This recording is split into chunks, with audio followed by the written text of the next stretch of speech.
What's up mga kahanep? Ang papasyalan natin ngayon is ang Landmark Park ng Riyadh.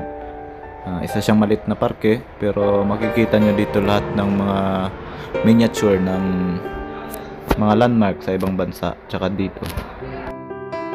Sa pagpasok pa lang natin sa park is makikita na natin kaagad yung miniature ng Eiffel Tower.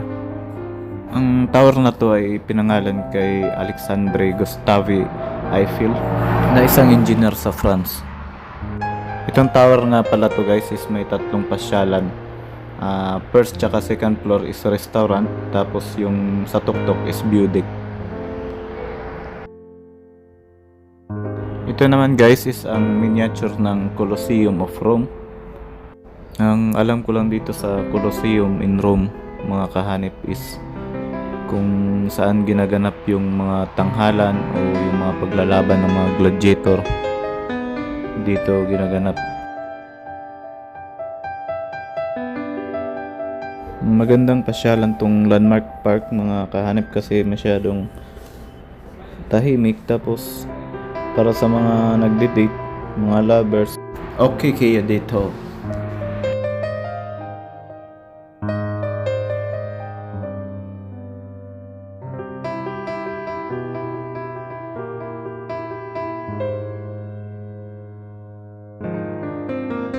Ito naman mga kahanip is ang Leaning Tower of Pisa, kung saan makikita sa Italy. Isa siya sa mga famous na tower doon. At ayun nga, kaya tinawag siya na leaning kasi parang nakahilig siya o parang nakatumba. Kaso dito sa ginawa nila parang diretso yung pagkagawa ng, so hindi masyadong nakatumba yung pagkagawa. Ang nangyari pala dito mga kahanip is kaya nakatumba siya kasi yung pinagpatungan ng foundation lumambot yung lupa. So ang ginawa nila guys, in-injectionan nila ng simento sa ilalim para magiging matatag.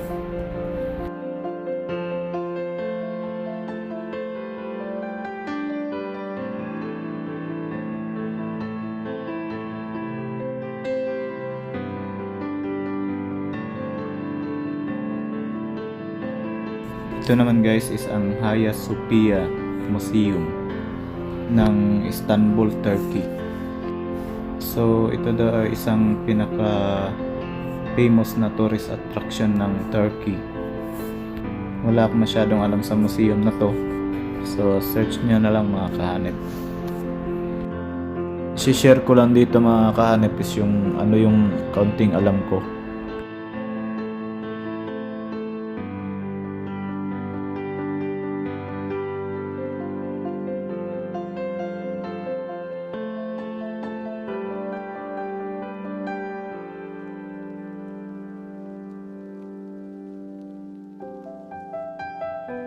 Ito naman mga kahanip is ang Blue Mosque ng Istanbul, Turkey.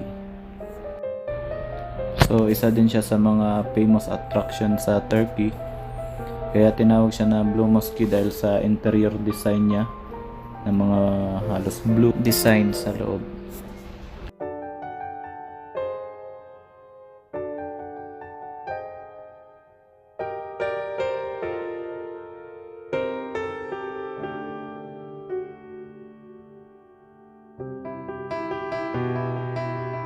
Ma-amaze ka sa paggawa nila nitong mga miniature nito. Sobrang gaganda guys, tapos detalyado yung pagkagawa.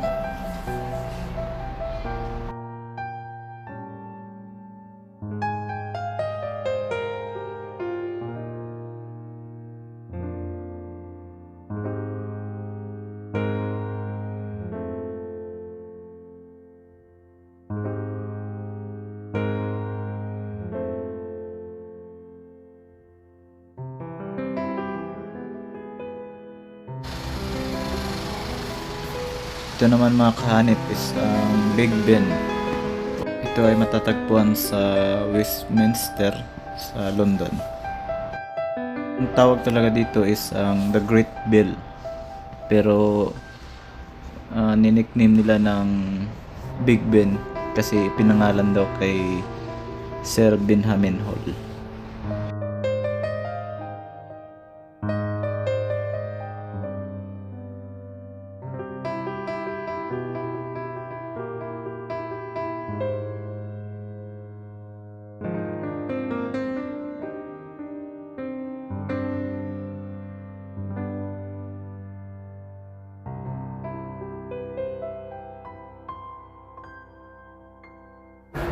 Dito naman tayo makahanap sa Pyramid of Giza. Ang pagkakalam ko lang nito is ito yung pinaghaharian ni King Pharaoh noong unang panahon.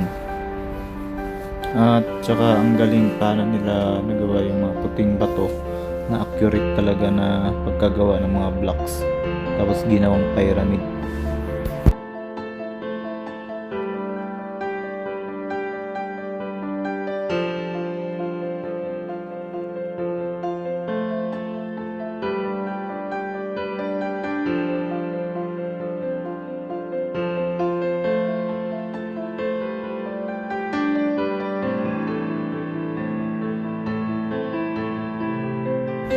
Ito naman mga kahanip is ang Al-Aqsa Mosque. So, nakatayo ito sa lumang bayan ng Jerusalem. Pangatlo ito sa holiest mosque ng Islam. At naniniwala sila na si Prophet Muhammad noon ay nag-transport galing Mecca papunta dito sa Al-Aqsa Mosque.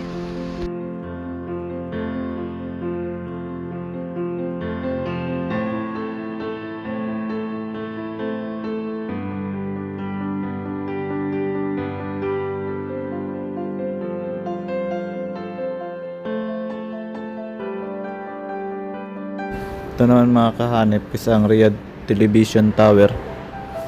Kung nandito kayo sa Riyadh, kung mamasyal kayo, siguradong madali nyo siyang mapapansin kasi sa sobrang taas niya at saka kakaibang forma nito.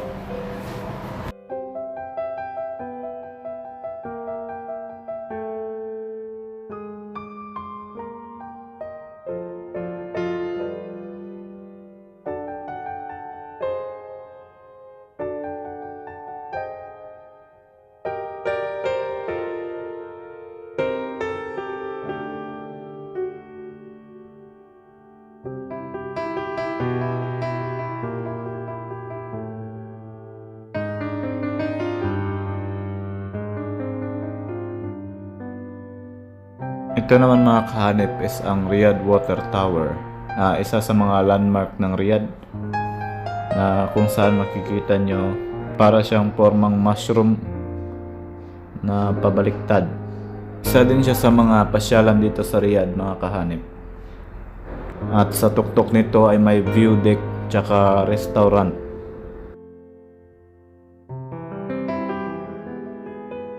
Ito naman is ang King Fahad Stadium o tinatawag nilang The Pearl.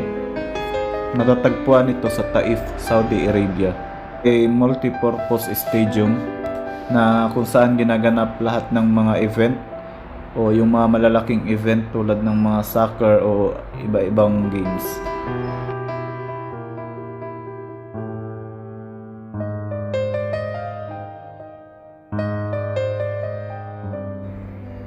Ito ang Al Faisaliah Tower na matatagpuan dito sa Riyadh.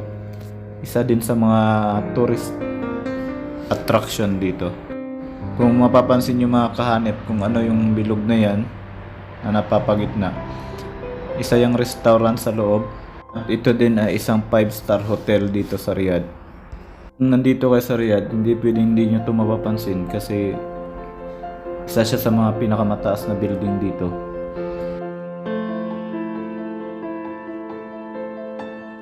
Ito naman mga kahanip, hindi ko alam kung ano to. Siguro mga sinaunang bahay nila dito sa Riyadh. Kaya kayo nang bahalang mag-search. Kaya baka CR yan. Ang mga kahanip is ang Madain Saleh. Ewan ko kung tama yung pag-pronounce ko. Pero ito daw ay kinurse ni Allah by earthquake at lightning na lugar. Dahil yung mga nakatira daw dito ng mga tabudis, naniniwala sa mga idolism, sa mga inanyuan na gawa ng tao. Ito naman guys is ang Kingdom Center Tower na dito din matatagpuan sa Riyadh, Saudi Arabia.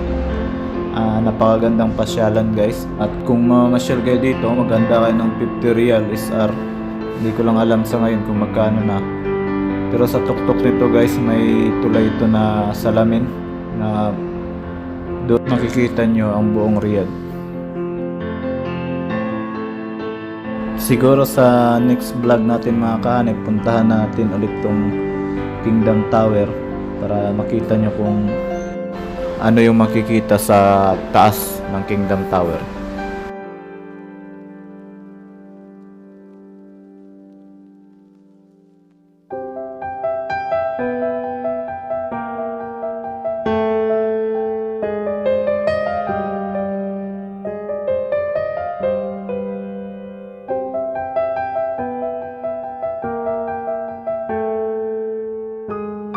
Ito naman mga kahanip is ang Masmak Palace na gawa sa clay tsaka sa bricks.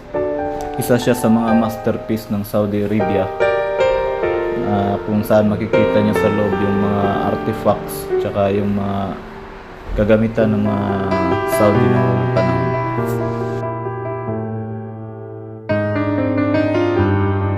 Ito naman mga kahanip is ang Kingdom Tower ng Jeddah. Isa sa mga tourist attraction din sa Jeddah. Kinonstruct ito noong 2013. Ito na ata ang pinakamataas na building sa buong mundo. Mas mataas pa siya kaysa sa Burj Khalifa ng Dubai.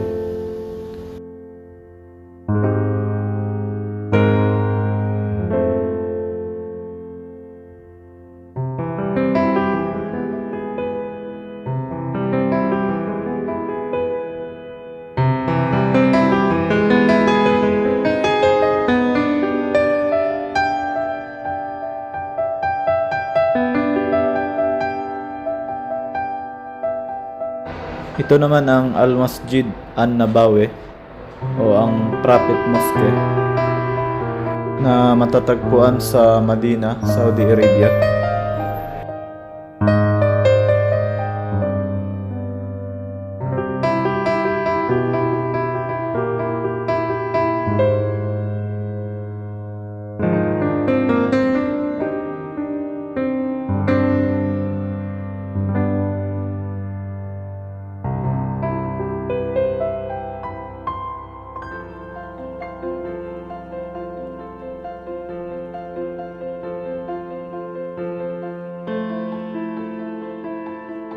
Ito naman ang Makkah Clock na matatagpuan sa Makkah.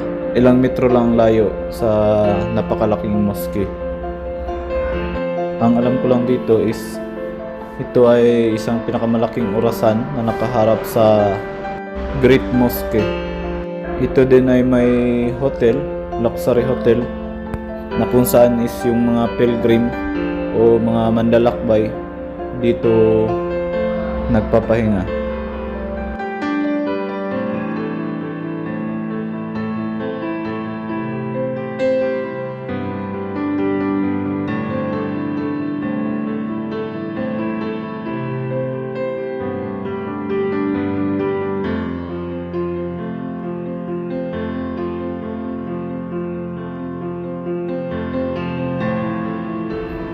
Ito naman mga kahanip is yung sinasabi kong Great Mosque na kung saan nakaharap yung napakalaking hotel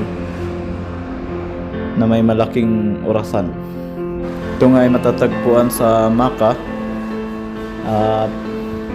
at mas kilala dito na Al-Masjid Al-Haram. Dito pumupunta yung mga pilgrimage para mag-umrah o Hajj. Hindi ko masyadong kabisado kung ano yun, pero iniikutan nila itong Kaaba sa loob. Yung Kaaba, ito yung parang itim na malaking bato na kung saan yung mga mag-hajj dito umiikot.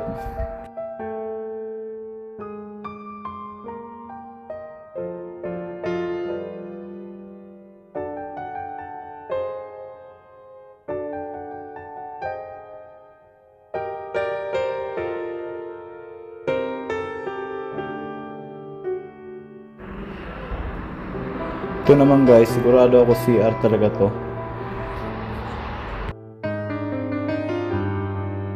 Ito yung pinakita ko sa inyo kanina, yung Kingdom Tower ng Jeddah. Ang taas mga kahanip.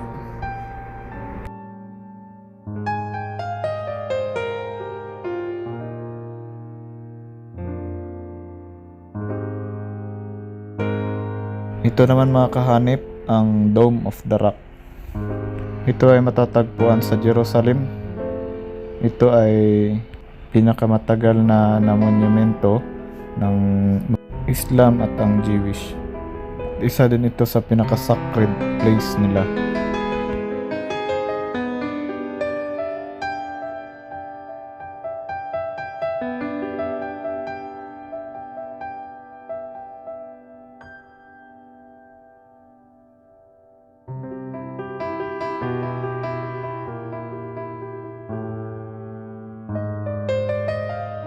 Ito naman mga kahanip is ang Faisal Mosque ng Islamabad, Pakistan. Isa siya sa pinakamalaking mosque sa buong mundo. At ito ay pinangalan kay King Faisal ng Saudi Arabia.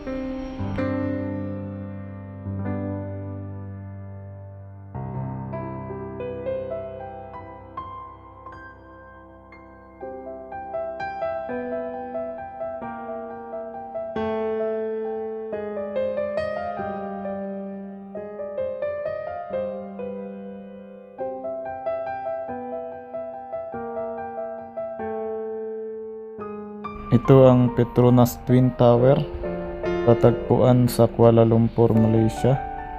Yung pagkagawa ng design nito ay isa ding Islamic art.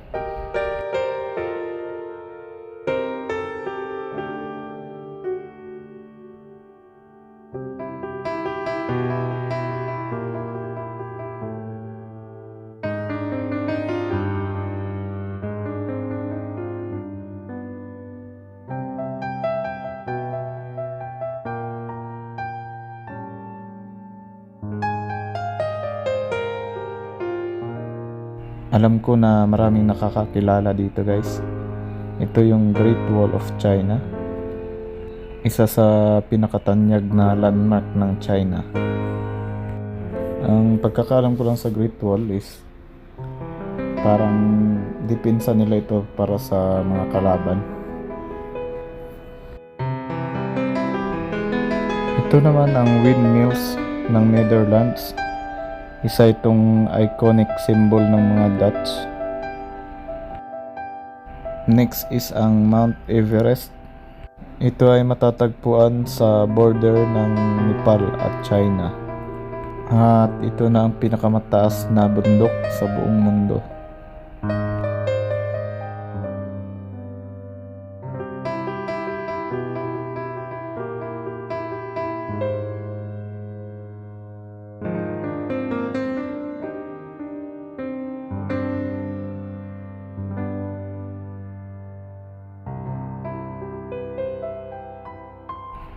Ito naman ang Sydney Opera House na matatagpuan sa Australia. Ito ay isang venue kung saan nagpe-perform ang mga artist at umaabot daw ng 40 shows a week ang ginagawa nila dito. So siguradong mag-i-enjoy ka pag pinasyalan itong lugar na to.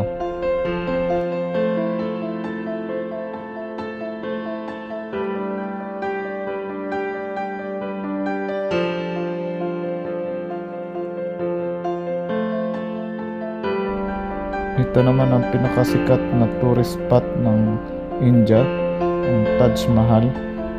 Ito ay gawa sa ivory white marble. At isa ito sa tumatak sa isip ko nung nag-aaral pa ako ng grade school sa subject na Aralin Panlipunan.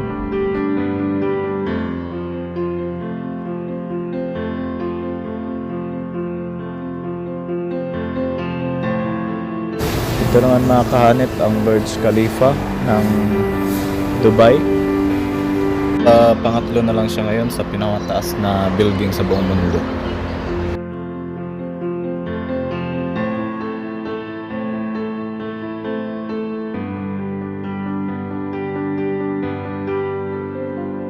Na nga mga kahanep, tapos ng ating pamamasyal.